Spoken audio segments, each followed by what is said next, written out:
जी आपल्या आसपासची बातमी असेल आपणा सर्वांसाठीची। आपण पाहत आहात 7 मराठी न्यूज।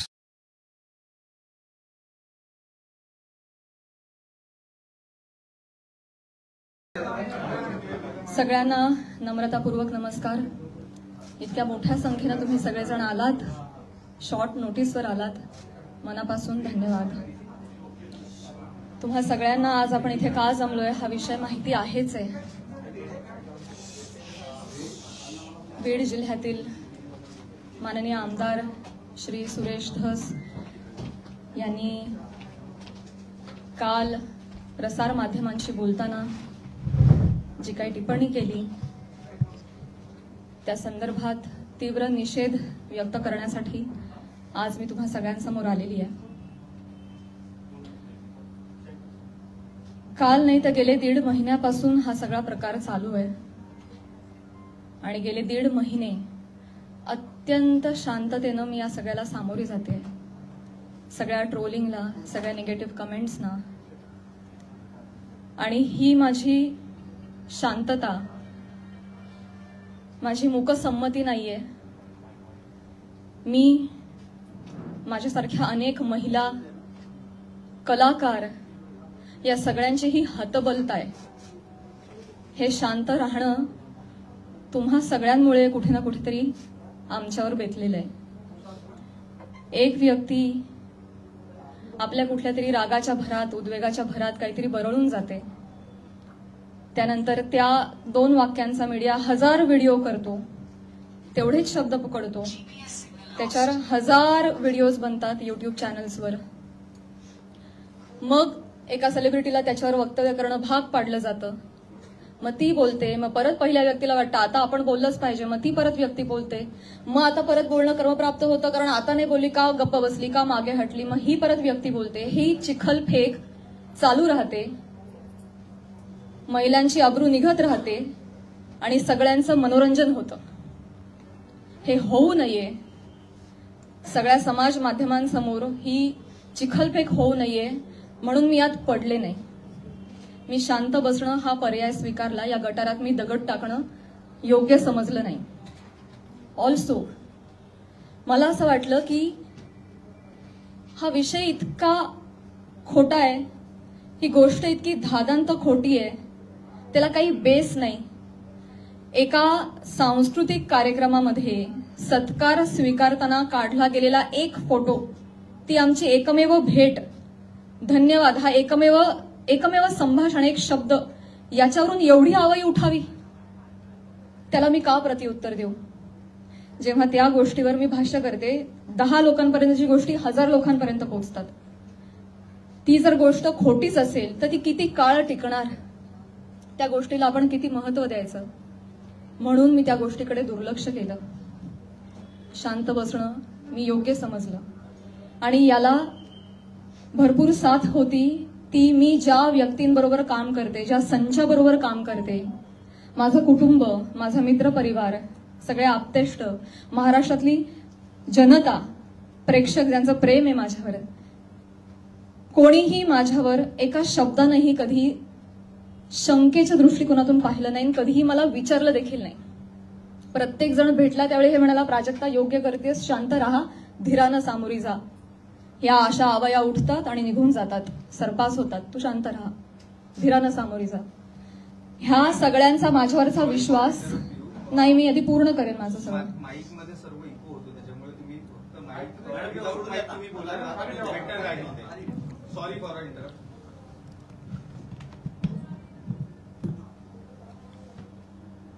तर ह्या सगळ्या ज्या आवया असतात, जशा निघतात तशाच निघून जातात, असं सगळं असल्यामुळे आणि या सगळ्यांचा पाठिंबा आणि माझ्यावरचा विश्वास इतका दांडगा होता, ही माझ्यासाठी अत्यंत जमेची बाजू होती। त्यामुळे मला माझ्या चारित्र्यावरचं एक्सप्लेनेशन द्यायला समोर यावं अशी गरजच वाटली नाही। आज ही वेळ येतेय, ही अत्यंत नामुष्की आहे आणि ती वेळ आली आहे कारण एक लोकप्रतिनिधी याच्यावर टिप्पणी करतात। एखादी रूमर आहे, रूमरचंही खरं त्याला स्थान नाहीये, पण एखादी असंच उठलेलं वावटळाविषयी जेव्हा लोकप्रतिनिधी, जे लोक ज्यांना आपण जनतेनं निवडून दिलंय, आपले प्रश्न विधिमंडळात जाऊन त्यांनी आपले प्रश्न मांडावेत, आपल्यासाठी न्याय मागावा, आपल्या हक्कांचं रक्षण करावं, आपलं रक्षण करावं, अशी ज्यांच्याकडून आपली अपेक्षा आहे, अशी मंडळी जेव्हा आपल्यावर चिखल फेक करतात तेव्हा ही गोष्ट गांभीर्यानं घेण्याची वाटली मला. आणि म्हणूनच आज मी तुम्हा सगळ्यांसमोर आले. काल जर हे असं बोलले नसते तर मी तशी शांत बसले होते आणि मी याच्यावर कधी कधी भाष्य केलं नसतं. पण काल त्यांनी ते वक्तव्य केल्यामुळे मला आज तुम्हा सगळ्यांसमोर यावं लागलं. कारण जेव्हा एक लोकप्रतिनिधी असतो जो हजारो लाखोंचं नेतृत्व करतो, लाखो जनता त्यांच्या विचारांना फॉलो करते, जेव्हा ते बोलतात तेव्हा त्यांची विचारधारा लाखोंची विचारधारा होते, ते त्या गोष्टींवर कुठेतरी ठसा उमटवतात आणि खरी आहे असं भासवतात, तेव्हा मात्र ही फार गंभीर बाब होऊन जाते. माझा एक बेसिक प्रश्न आहे सुरेश धस साहेबांना. तुम्ही एक राजकारणी आहात, आम्ही एक कलाकार आहोत. तुम्ही एका दुसऱ्या राजकारणावर कुठेतरी कुरघोडी करताय, टीका करताय. तुमचं जे काय चालू आहे लखलाभ तुम्ही ते करत राहा. या सगळ्यांमध्ये तुम्ही कलाकारांना का खेचता? आम्हा कलाकारांचा ह्याच्यामध्ये काय संबंध? काय बीडमध्ये काहीतरी कायदा सुव्यवस्थेचा काही प्रश्न निर्माण झालेला आहे, त्याच्यावर भाष्य करत असताना कलाकारांवर गाडी का घसरते? बर, ते इव्हेंट मॅनेजमेंट विषयी काहीतरी सांगत होते की यांच्याकडून शिकावं इव्हेंट मॅनेजमेंट. मान्य, पण मग महिला कलाकारांचीच का नावं येतात? का परळीला कधीच कोणी पुरुष कलाकार गेला नाही का हो कार्यक्रमाला? त्यांची नावं का नाही येत? इव्हेंटमॅनचं तुम्हाला जर एक उदाहरण द्यायचं आहे तर पुरुष कलाकारांची नावं घ्या ना. महिलांची नावं घेऊन अतिशय कष्टानं ज्या महिला अतिशय छोट्या फॅमिलीमधून येऊन संघर्षमय आयुष्य जगत मोठ्या होतात आणि आपलं एक नाव कमवतात, त्यांची प्रतिमा ते असं बोलून डागाळतात. हे कितपत योग्य आहे? तुम्हाला उदाहरण द्यायचे, तुम्ही पुरुष कलाकारांची नावं द्या. पण त्यांनी तसं केलं नाही. त्यांनी त्यांच्या वैयक्तिक स्वार्थासाठी फिल्म इंडस्ट्रीमध्ये काम करणाऱ्या महिलांची नावं घेतली, त्याचा वापर केला, गैरवापर केला. त्यांनी स्वतःचा टीआरपी वाढवण्यासाठी महिलांची नावं घेतली, अतिशय कुत्सितपणे टिप्पणी केली, अतिशय कुत्सितपणे. एक कलाकार म्हणून वेगवेगळ्या शहरांमध्ये जाणं, प्रेक्षकांचं मनोरंजन करणं हे कलाकारांचं काम आहे. आणि फक्त परळी नाही, महाराष्ट्राच्या कानाकोपऱ्यात जाऊन मी याही आधी कार्यक्रम केलेले आणि यापुढेही करत राहणार, आणि सगळेच कलाकार करतात. याआधीही हजारो नेत्यांबरोबर, प्रतिथयश क्षेत्रातल्या सगळ्या मान्यवरांबरोबर फोटो आहेत. मग तो फोटोचा रेफरन्स उचलून तुम्ही कोणाही बरोबर असं नाव जोडून टाकणार का? हे एक महिला म्हणून, महिला कलाकार म्हणून मला अतिशय ही बाब निंदनीय वाटते. महाराष्ट्रातल्या राजकारण्यांना हे कृत्य शोभत नाही. बरं, ते जे बोललेत ते इतकं कुत्सित आहे. अच्छा, त्या पण येतात का परळीला? अच्छा. कोणाला जर नवा चित्रपट वगैरे करायचा असेल तर परळी पॅटर्न अवलंबावा. त्यांचा जे काय जवळचा पत्ता वगैरे काय म्हणायचंय काय तुम्हाला? तुम्ही फक्त महिला कलाकारांच्या चारित्र्यावर शिंतोडे नाही उडवत आहात, महिलांच्या कर्तृत्वावर सुद्धा तुम्ही प्रश्नचिन्ह उपस्थित करताय. का? कुठल्याही पुरुषाच्या किंवा राजकारण्याच्या कुबड्यांशिवाय एखादी महिला स्वकर्तृत्वावर यशस्वी होऊ शकत नाही का? कष्टांनी आणि मेहनतीनं एखादा माणूस मोठा होतो, याच्यावर तुमचा विश्वास का नाही बसत? ही अशी टिप्पणी करून तुम्ही माझी नाही, आम्हा महिलांची नाही, स्वतःची मानसिकता दाखवताय असं मला वाटतं. आणि ही अतिशय खेदजनक बाब आहे. मला पाणी आणि टिश्यू द्या.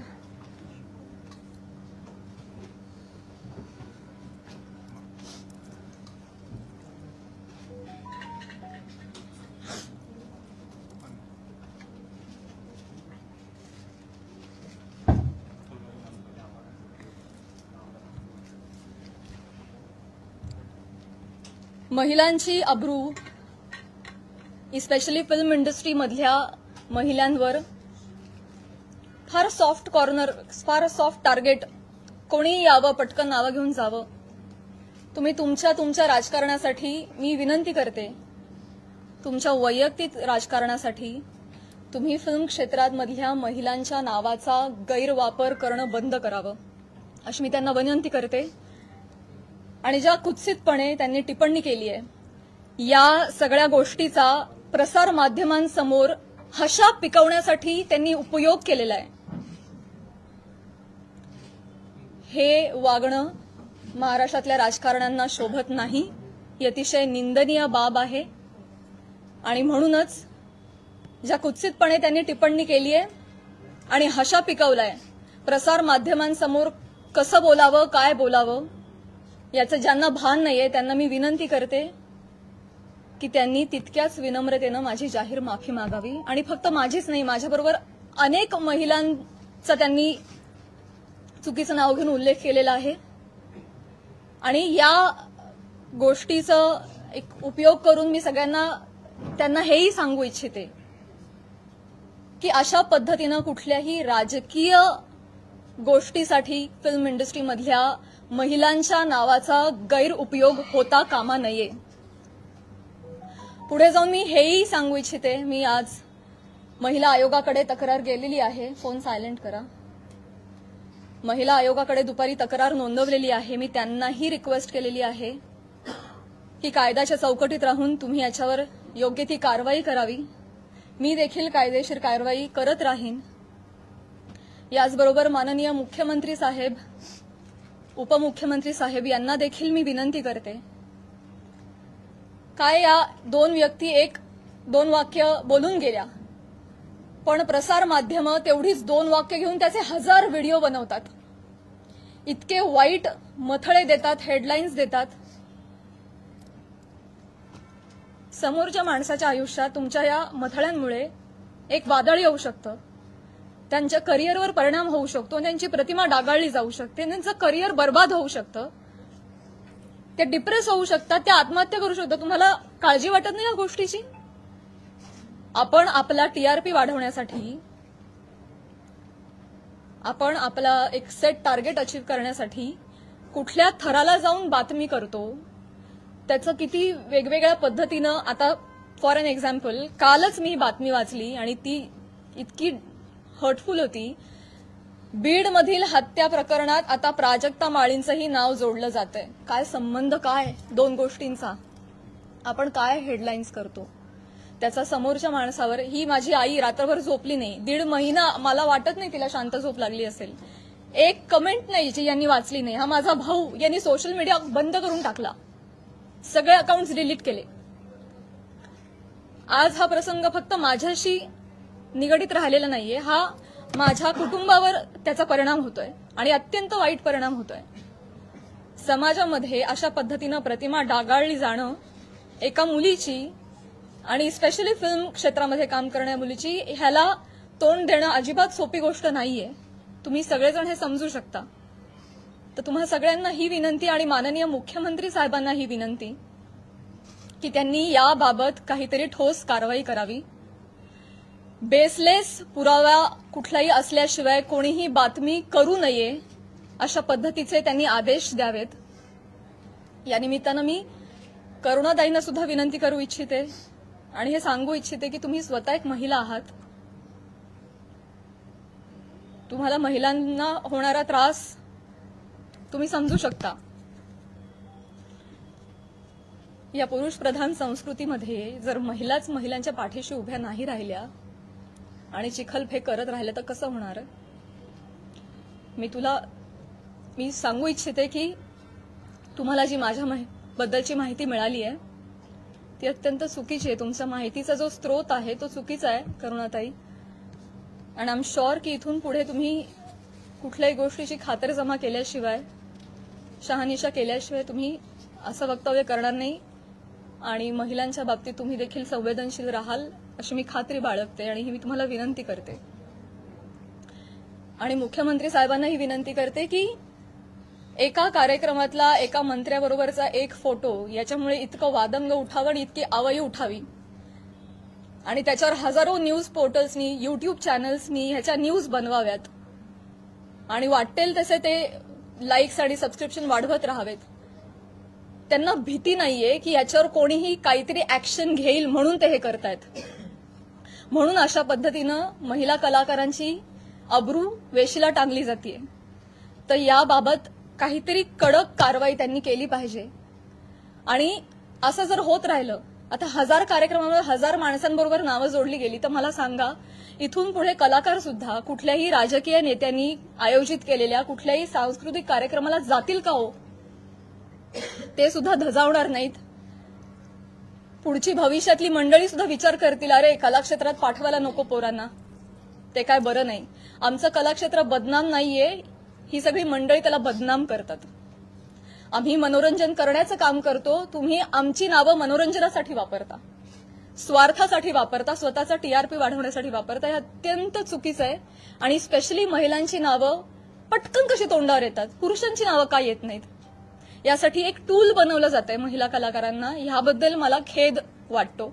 आणि मी पुन्हा एकदा सांगेन की मुख्यमंत्र्यांना विनंती की तुम्ही याबाबत ठोस कारवाई करावी, आदेश द्यावेत.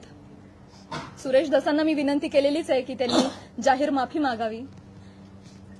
आणि या निमित्तानं मी प्रसार माध्यमांना सुद्धा विनंती करेन. मी पुन्हा पुन्हा तेच बोलते, अनेक युट्यूब चॅनल्स, माझी सोशल मीडियाची टीम लीगल नोटीस पाठवून थकली. एक युट्यूबचा व्हिडिओ डाऊन होतो तर 3 रोज नव्याने उभे राहत होते. तर एखाद्या गोष्टीचा एक संदर्भ घेऊन तुम्ही वाटेल ते मथळे देऊन जे न्यूज करता, तुम्ही सुद्धा कुठेतरी या बाबतीत स्पेशली महिलांच्या चारित्र्यासंबंधात असलेल्या गोष्टींवर तुम्ही तरी संवेदनशीलता दाखवणार आहात की नाही? टीआरपीसाठी, तुमचं टार्गेट कंप्लीट करण्यासाठी किती खालच्या थराला जाऊन तुम्ही बातम्या करता, हे योग्य आहे का? असे मला तुम्हालाही प्रश्न विचारायचे आहेत. आणि तुम्हालाही विनंती करायची की आपण सुद्धा एक सभ्यतेची पातळी सोडली नाही पाहिजे. आपण महाराष्ट्रात राहतो, महाराष्ट्र अतिशय सुज्ञ मंडळींचा प्रदेश आहे. आणि तुम्ही कोणीही अशा पद्धतीनं मुळात आदेश आले पाहिजेत, त्याच्यावर ठोस कारवाई झाली पाहिजे.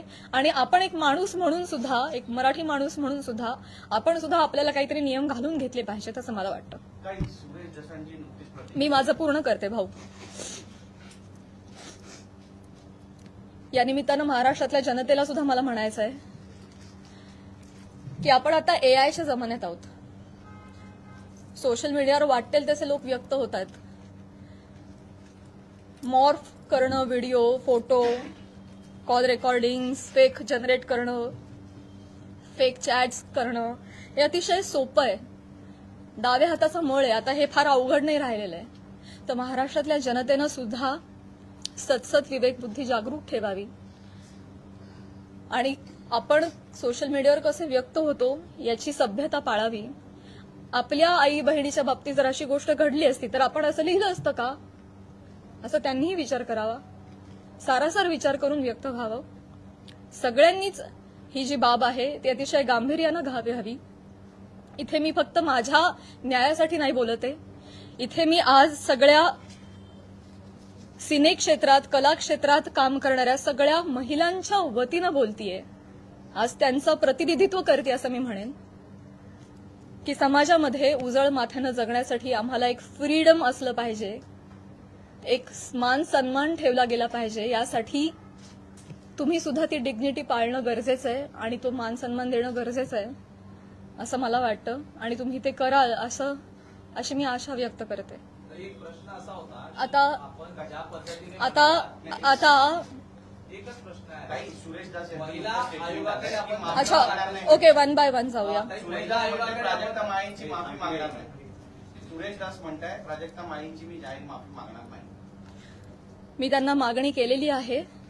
त्यांनी ज्या कुत्सितपणे हशा पिकवण्यासाठी हा मुद्दा उचललाय, ज्याला काही बेस नाही, तर मी मागणी केलेली आहे.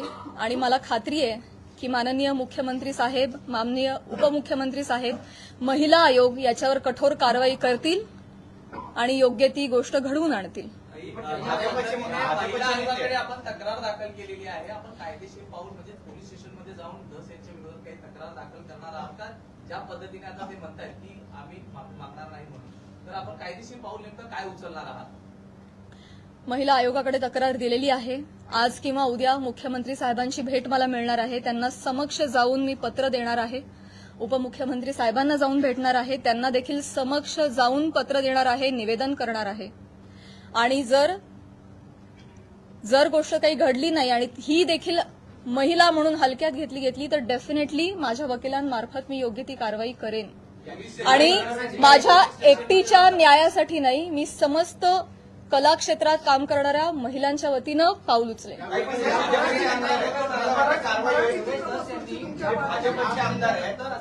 मुख्यमंत्री गृहमंत्री कारवाई करतील असं वाटतं? आता तुम्हाला एक चान्स दिला ना, बाकीच्यांना पण चान्स. या प्रकरणाची सुरुवात तुम्ही उल्लेख देखील केला, करुणा मुंडे यांच्या व्हिडिओपासून झाली होती. तर तुम्ही सुरेश धस यांच्यावरती कारवाई करावी अशी मागणी करताय. करुणा मुंडे यांची तक्रार तुम्ही महिला आयोगाकडे केली का किंवा करणार आहात का? मी ऑलरेडी त्यांना देखील नोटीस पाठवली आहे, करुणाताईंना तेव्हाच पाठवली आणि त्यानंतर त्यांनी काही वक्तव्य केलं नाही, त्या शांत बसल्या. त्यामुळे मी पुढे काही त्यांच्यावर कारवाई केली नाही. डेफिनेटली आहे. मराठी चित्रपटसृष्टी सगळे कलाकार खंबीरपणे माझ्या पाठीशी आहेत आणि मी सगळ्यांचं नेतृत्व करेन. सुरेश धस यांनी ही पत्रकार परिषद चालू आहे त्याच्यानंतर त्यांनी प्रतिक्रिया अशी दिली की हे संतोष देशमुख प्रकरण दुसरीकडे नेण्यासाठी म्हणून तुम्ही पत्रकार परिषद. मला हे सांगायचं आहे तुम्हाला सगळ्यांना, हेच सांगण्यासाठी आज मी आली आहे की तुमच्या राजकीय हेतूसाठी तुम्ही कला क्षेत्रातल्या कलाकारांची नावं का जोडताय? कलाकारांचा आणि राजकारणाचा काही एक संबंध नाहीये. तुम्ही जर कालच्या त्या भाषणामध्ये आमचं नाव घेतलं नसतं तर आज मी तुमच्यासमोर इथे नसते. मी आज माझ्या ज्योतिर्लिंग यात्राला असते. त्यांनी नाव घेतल्यामुळे आज मला इथे बसावं लागतंय. त्यांनी सुरू केली ही गोष्ट. त्यामुळे तुम्ही असा अर्थ जोडू नका, ही तुम्हालाही विनंती. आणि मुळात राजकारणाचा आणि कलाकारांचा काही संबंध नाही. तुम्ही तो ओढून आणू नका. स्पेशली महिला कलाकारांना तुम्ही इथे त्यांच्या प्रतिमा डागाळू नका. येस, हो, इथे मुलगी बोलतीये. या सगळ्या चिखलफेकमुळे कुठेतरी कलाकार कोणत्याही गोष्टीवर भूमिका घेताना म्हणजे काचकूच करतात असं वाटतं का? भीती वाटते ना, कारण प्रसार माध्यमं त्याला चुकीची प्रसिद्धी देतात. यामुळेच पुढे कधी म्हणूनच मुख्यमंत्र्यांना मी विनंती करणार आहे की जर कुठलाही पुरावा नसेल तर प्रसार माध्यमांनी स्पेशली युट्यूब चॅनल्सनी जर अशा काही बातम्या केल्या तर त्यांच्यावर कठोर कारवाई करावी. इनफॅक्ट तशा पद्धतीचे निर्देश त्यांनी आत्ताच जारी करावेत. सुरेश धसांनी फक्त माफी मागावी एवढंच तुमची मागणी आहे की कारण जरी त्यांनी माफी मागितली तरी त्यांच्यावर कारवाई करण्यात येईल? मला आहे ना प्रॉब्लेम एक दोन व्यक्तींनी बोलण्याचा नाहीये. या मला प्रवृत्तीचा त्रास आहे.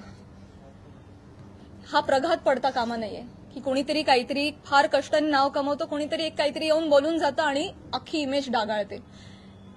स्पेशली महिलांच्या बाबतीत मी पुन्हा तेच म्हणेन की नाव घेताना त्यांनी 3 महिलांचं का नाव घेतलं? पुरुष कलाकार गेलेच नाहीत का हो परळला कधी कार्यक्रमाला? मी जेव्हा गेले होते कार्यक्रमाला तेव्हा माझ्याबरोबर सुद्धा प्रसाद खांडेकर, गौरव मोरे ही मंडळी होती.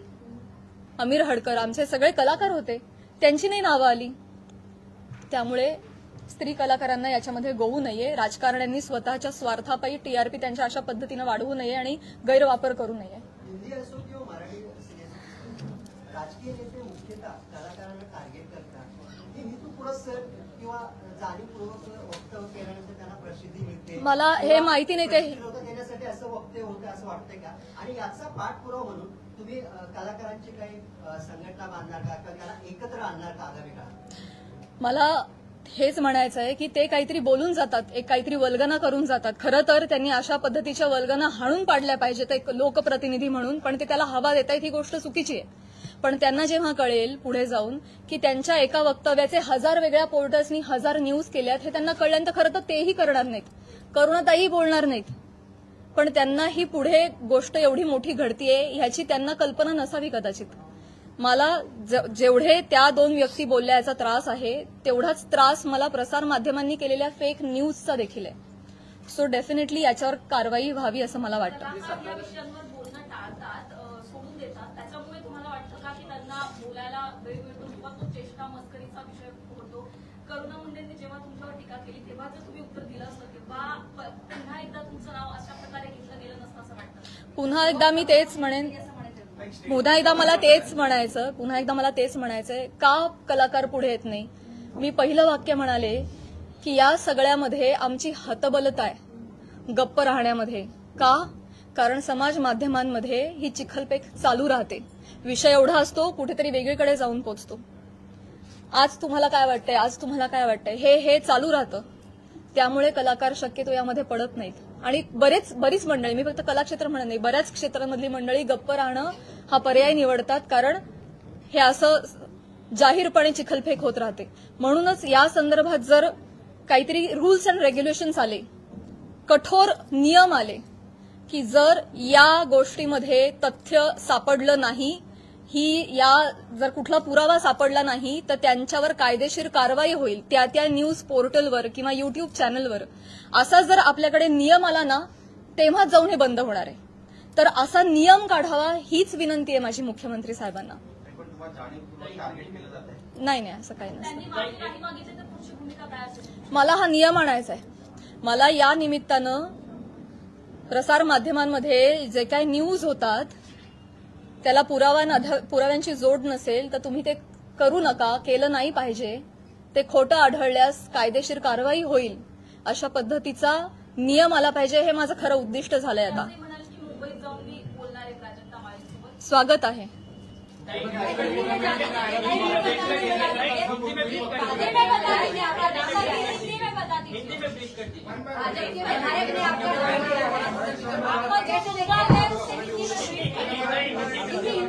ओके, एका पत्रकाराला एकच देते. एका पत्रकाराला 4 वेळा संधी नाही मिळू शकणार.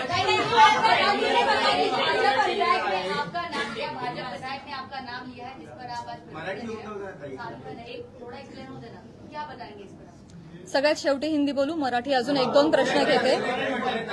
सगळ्यात तुम्ही एक प्रश्न विचारला ना? नक्की विचारला नाही.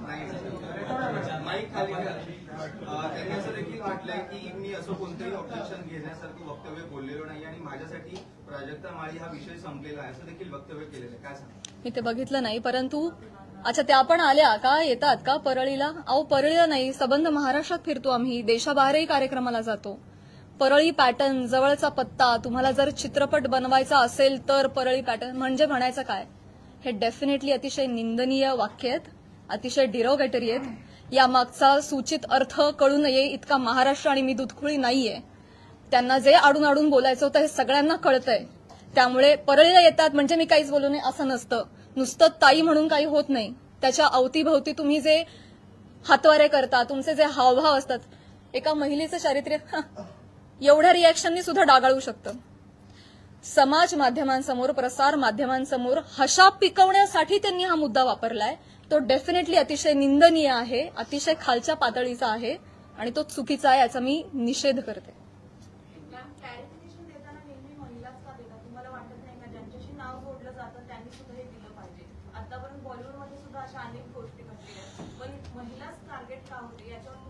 हाच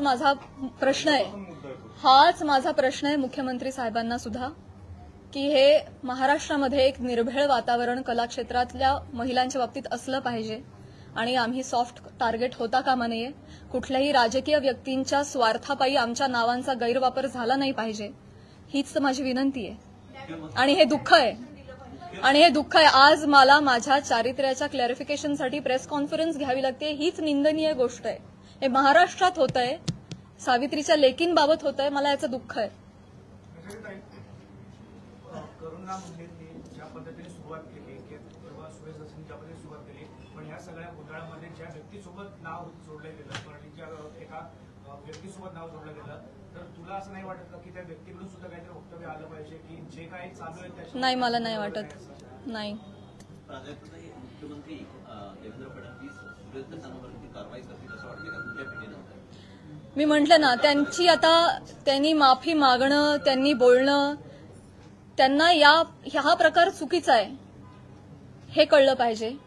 त्याचे परिणाम काय होतात हे कळलं पाहिजे आणि पुढे जाऊन या बाबतीत कठोर नियम झाले पाहिजेत. हे आता माझं मोठं उद्दिष्ट आहे. एका व्यक्ती संदर्भात तेवढा मुद्दा, त्यांची माफी, एवढा छोटा विचार मी नाही करणार. या बाबतीत काहीतरी कठोर निर्णय झाले पाहिजेत, काहीतरी रूल्स अँड रेग्युलेशन्स बसले पाहिजेत. इथून पुढे कुठल्याही महिला कलाकाराला, ही मी आज ह्या सगळ्या गोष्टीची पार्श्वभूमी घेऊन म्हणते, भविष्यात मला किंवा कला क्षेत्रात काम करणाऱ्या कुठल्याही महिलेला अशा पद्धतीच्या गोष्टींना सामोरं जायची वेळ येऊ नये यासाठी मी प्रयत्न करेन. आता तुम्ही म्हणाला की कला राजाश्रय मिळालेले मुक्ती होते आणि असंही म्हणाला की महाराष्ट्रावर आम्ही जर नाहीच फिरलो रसिकांचं कसं मनोरंजन होणार. अगदी बरोबर आहे, पण तुम्ही बाहेर नाही गेला तर त्याचं तुमचं नुकसान आहे, तुमचीच कला जनतेसमोर येणार आहे असं वाटत नाही तुम्हाला? मला प्रश्न नाही कळला. ठीक आहे ठीक आहे ठीक आहे. कलेला राजाश्रय मिळाल्यानंतरच ती कला मोठी होती. महाराष्ट्रभर फिरताय, राजकारणाचे कार्यक्रम अटेंड करता असं तुम्ही म्हणताय. आता जर नाही गेला तर त्याच्यामुळे तुमचं परिणाम होणार आहे, तुमचं नुकसान होणार आहे असं वाटत तुम्हाला? डेफिनेटली मुळात वेगवेगळ्या शहरांमध्ये जाऊन वेगवेगळ्या ठिकाणी जाऊन प्रेक्षकांचं मनोरंजन करणं हेच तर कलाकारांचं काम आहे, कर्तव्य आहे. निखळ मनोरंजनासाठी तर कलाकार प्रेक्षकांशी संवाद साधण्यासाठी वेगवेगळ्या ठिकाणी जातात आणि गेलंच पाहिजे. ते आमचं उपजीविकेचं साधन पण आहे आणि आमच्या स्वातंत्र्यावर अशी गदा नाही येऊ शकत ना. त्यामुळे कलाकार धर्म आम्ही पाळतोय, पण त्याचा असा पद्धतीनं चुकीचा अर्थ काढणं हे क्लेशदायक आहे. तेव्हाच कला मोठी होईल जेव्हा त्याला राजाश्रय मिळाली पाहिजे. म्हणूनच म्हणते रूल्स एंड रेग्युलेशन्स आणा. जी नहीं ठीक है ठीक है नहीं ठीक है ठीक है. मैं यही कहना चाहूंगी कि आज जो भी यहाँ पे हुआ, सुरेश धस जी ने जो भी बोला है वो काफी निंदनीय है ही. उसके खिलाफ हम काम करेंगे डेफिनेटली. महिला आयोग भी करेंगे, माननीय मुख्यमंत्री जी भी करेंगे. सबसे मैं निवेदन करूंगी, लीगल एक्शन भी लिए जाएंगे. लेकिन इसके परे जाके मैं ये रिक्वेस्ट करना चाहूंगी गवर्नमेंट से कि जो भी एक दो व्यक्ति कुछ बोल जाते हैं उसके बाद जो हजारों न्यूज चैनल्स, यूट्यूब चैनल्स जो ब्रेकिंग न्यूज बनाते हैं और फेक न्यूज बनाते हैं विदाउट एनी स्ट्रॉन्ग प्रूफ्स, उसके खिलाफ कुछ स्ट्रॉन्ग एक्शन ली जाए, उस पे कुछ रूल्स एंड रेगुलेशंस बनाए जाए. तब जाके ये सही मामले में एक व्यक्ति किसी को सॉरी बोल देता है और मामला खत्म हो जाता है. इतना छोटा ये नहीं होना चाहिए. इसके परे जाके हमारी गवर्नमेंट ने महिलाओं के हित के लिए उनके अगेंस्ट जो ये फेक न्यूज बनती है उसके खिलाफ उन्होंने कठोर रूल्स एंड रेगुलेशंस बनाने चाहिए. ये मेरी उनसे रिक्वेस्ट है. आपकी इस मामले में सीएम और डीसीएम किससे बात हुई है? जी, आज सुबह मैंने उनका टाइम लेने के लिए फोन किया था और हमारी बात भी हुई. जी जी, और उन्होंने भी ये बोला कि ये नॉनसेंस मैं भी बिल्कुल टॉलरेट नहीं करूंगा और मैं आपको प्रेस कॉन्फ्रेंस लेने से नहीं रोकूंगा. आप प्लीज जाइए, प्रेस कॉन्फ्रेंस लीजिए. मैंने ऑलरेडी धस जी से बात की है और ये नॉनसेंस हम कोई भी टॉलरेट नहीं करेगा और मैं आमने सामने जाके भी उनसे ये बात करूंगी. कार्रवाई करने का उन्होंने कोई आश्वासन दिया है सीएम? मैं बोलूंगी कि कार्रवाई क्या होता है. एक व्यक्ति सॉरी बोल के निकल गया, इतना छोटा ये नहीं होना चाहिए. ये आगे जाके हो ही नहीं, इसलिए कुछ कार्रवाई होनी चाहिए. आपने महिला आयोग में भी शिकायत जी, शिकायत में आपने क्या मांग की? इस पे कार्रवाई होनी चाहिए और इस पे रूल्स एंड रेगुलेशंस बिठाने चाहिए, यही लिखा है. क्या सोशल मीडिया पे आपको बहुत परेशान किया जा रहा है, उस पर भी आपने बात? मैंने ये बोला अभी, महाराष्ट्र के सारे जनता को मैंने अपील किया है कि हम भी एक डिग्निटी मेंटेन करें. क्या लगता है प्राजक्ता जी आपको क्यों टारगेट किया जा रहा है? कुछ टारगेट नहीं किया जा रहा. ठीक है, सुरेश दत्त कह रहे हैं कि वो माफी नहीं मांगेंगे, इस पर आपको क्या कहते हैं? मैंने बोला, सिर्फ माफी की मैंने बोला. जय हिंद, जय महाराष्ट्र. चॅनलवर नवीन असाल तर सबस्क्राईब करा, लाईक आणि लिंक शेअर करायला विसरू नका. घटना जी आपल्या आसपासची बातमी असेल आपणा सर्वांसाठीची, आपला चॅनल आपली बातमी 7 मराठी न्यूज.